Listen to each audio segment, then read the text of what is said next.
Akkam jirtu hordoftoota gaammii miidiyaa aan beeknan jamadaadha gaammii miidiyaa irraati. Har'as immoo viidiyoo irratti walitti deebinee jirra. Akkuma beektan gaazexuu kana viidiyoo walitti fufinsaan gadhiisaa jira jechuudha.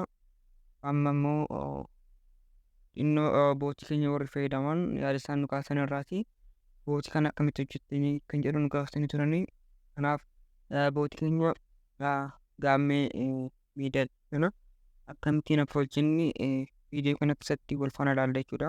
Kanaaf viidiyoo kana jalqaba kaasanii hamma dhumaatti ilaaltan viidiyoo bootii akka keenya sana bifa milkaa'een hojjetachuu dandeessu jechuudha. Kunillee isa caalchisanii illee hojjetachuu dandeessu jechuudha. Nu waan baay'ee ittiin daballee garuu isinitti agarsiisna waan ta'eef wanta barbaadan itti dabalatanii hojjetachuu dandeessu jechuudha. Kanaaf amma xumura viidiyoo kanaatti nu faana tura.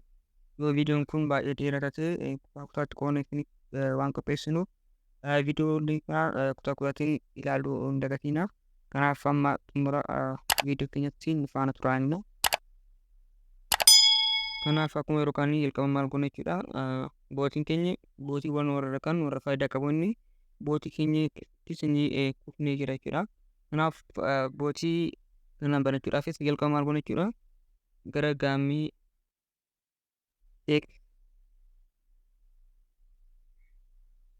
bootii deemnee jechuudha.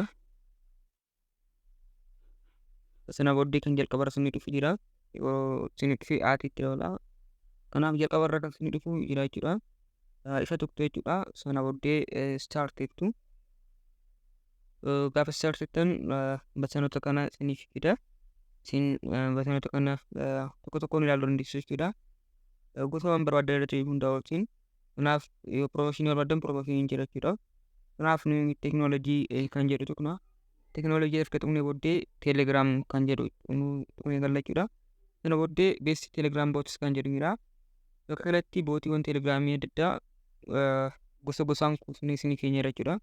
Kanaaf kan barbaadan filattanii fayyadamuu dandeessu jechuudha. Kanaaf nuyi kan barbaanne bootii banuuf waan ta'eef create bootis kan jedhu irratti kilik goona jechuudha. Sana booddee akkatti liistii nu fida jechuudha.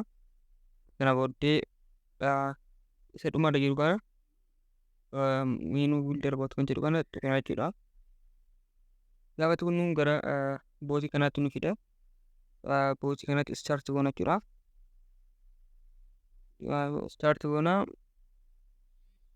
Sana booddee bakka bataaniin kun isinii dhufa.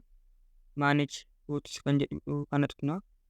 Sana booddee bakka kanatti add menu was kan jedhu jira. Add menu was kan jedhu tuqna jechuudha. Akka argitan meesaajiin fidee jira. Go-to bot finder jedha. Please start under by following bot finders instruction create new bot jedha. Kanaaf kan isinitti agarsiisa jechuudha. Username asirratti isinii fidee kana tuqxanii gara bootii kanaatti dhuftu jechuudha. Kanaaf teelegiraam irratti bootii kamiyyuu yeroo bantan kan fayyadamtan bootii kanadha jechuudha. Kanaaf start ta'inna.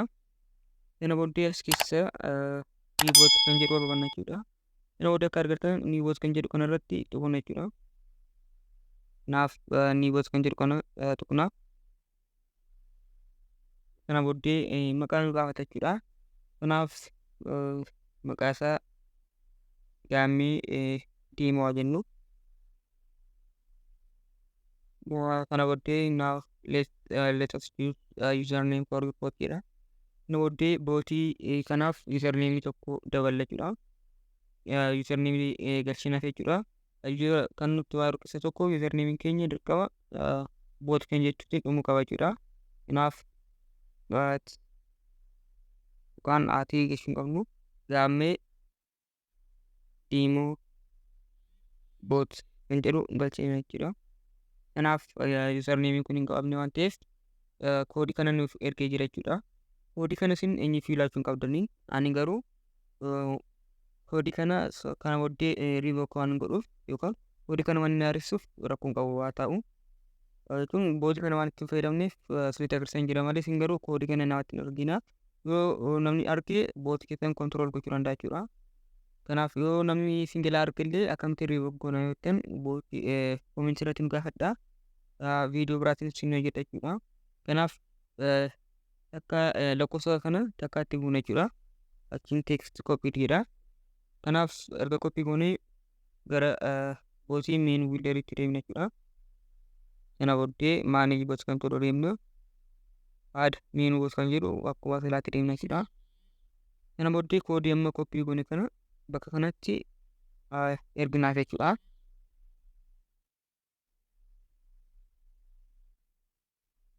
Kana booddee xinnoo akka kanaatti Rwanda akka argartan naaf deebisee jechuudha.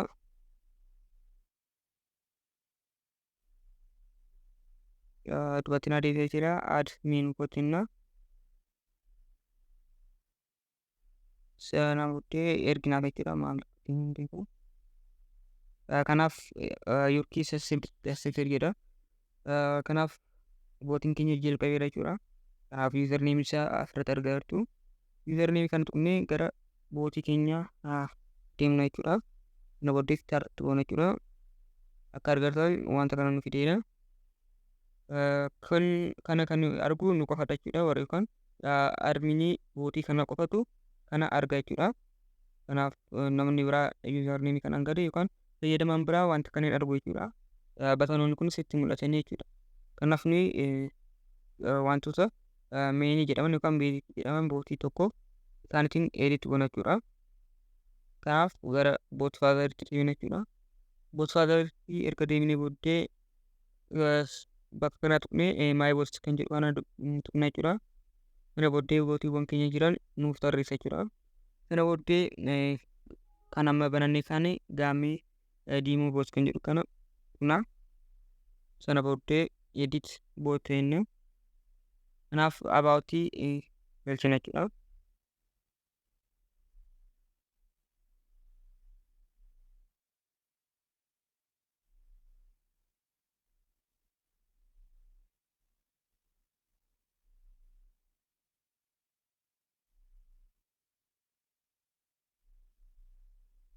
Kanaaf abaawotii akkas galchina jechuudha. Abaawotii kan jennu kun gaafa liinkii keessan ergitan yookaan gaafa liinkii nama tokko hin godhan teekstiin kun kan ergama jechuudha. Kanaaf asitti success jedheera. Bakka kamitti akka galu gallee deemnee ilaalla jechuudha. Bootii keessan tuqxanii irra isaatti bakka kanatti dhufa jechuudha. Refresh haa goonu.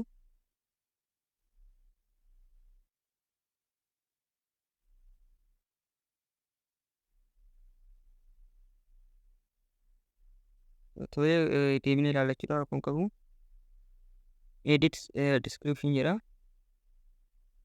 Description kan jennu kun immoo osoo namoonni start godhin dura wanta bootii irratti mul'ata jechuudha. Kanaaf bakka kanatti wanta hawwataa ta'e akka namoonni start godhaniif barreessuu qabdu jechuudha. Kanaaf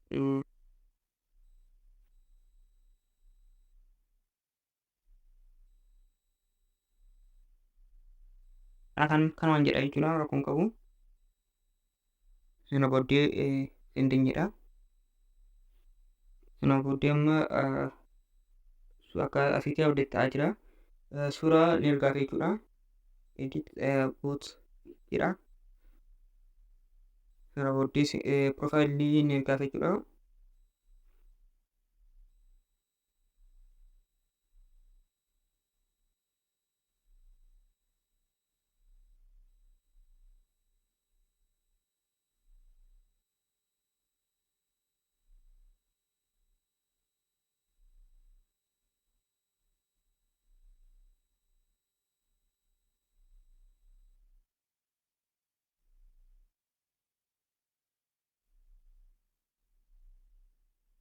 Kanaafaan ergeeseera jechuudha. Success naan jedheera jechuudha. Kanaaf warri beezikii jedhamu kanadha. Yoo barbaadan immoo koomandis itti dabaluu dandeessa jechuudha. Koomandii kun immoo akka agartan bootii keenya irra yoo deemtan warreen kana jechuudha. Warreen asirratti argitan hojii isa dhibsuuf jecha jechuudha. Kanaaf isaan itti dabala jechuudha. Kanaaf bakka kanatti maqaa koomandichaa barreessina. Asitti immoo description isaa barreessina jechuudha.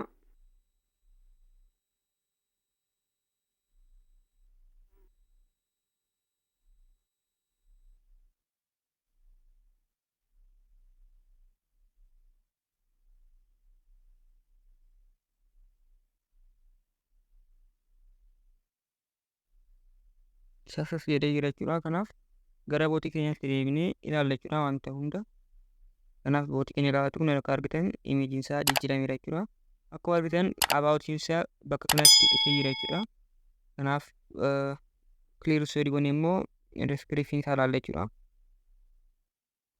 Akka argitan what can this bot do jedhee description galchine bakka kanatti argaa jechuudha. Kun bootii yaaliidhaaf baname waan ta'eef tartuudha kan jedhu description nuyi sila barreessine jechuudha. Start gaafa goonu menu kan jedhu dhufa. Akkuma argitan isa nuyi amma barreessine kaane dhufa jechuudha. Kanaaf namoonni asitti salphaatti bu'uu danda'u jechuudha. Fakkeenyaaf account kan jedhu nuti goon akka argitan wanti galee isin jiru jechuudha. Wanta akka fedhetti hin kan qabnu waan ta'eef unknown command jedhee nu fida jechuudha. Kanaaf wantoota kana immoo akkamittiin galchina kan jedhu yookaan namni tokko gaafa start godhu baga nagaan dhufte kan jedhu akkamitti erginaaf kan jedhu immoo viidiyoo taanutti ilaalla jechuudha. Viidiyoo taanu bootii milkaasii banachuu barbaaddan viidiyoowwan kana walitti fufinsaan ilaaluun dagatiin jechuudha.